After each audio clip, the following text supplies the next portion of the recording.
The Israeli military says it's killed 3 Palestinians in an undercover operation at the Sinai hospital in Jenin in the occupied West Bank.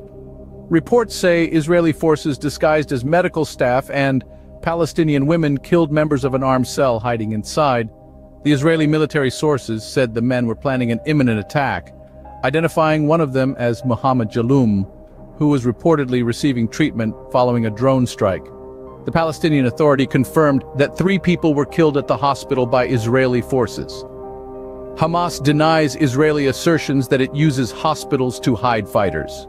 CCTV footage shows Israeli armed forces going into the hospital, many of them disguised as Palestinians, some dressed as medics. They shot dead 3 people who they call Hamas terrorists inside the hospital. Hamas has claimed one of them as their own, and Islamic Jihad has identified 2 others as members of their organization. Israel says that one of them was planning an attack similar to the 7th of October attack on Israel, and 2 others were responsible for a pre-attack.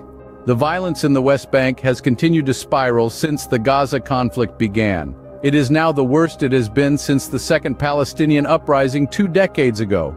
This is a real concern as the Gaza conflict has spilled over into the wider region. There is an urgent need to calm the situation in the West Bank, where violence by Jewish settlers and armed Palestinian groups has reached a level not seen in many years.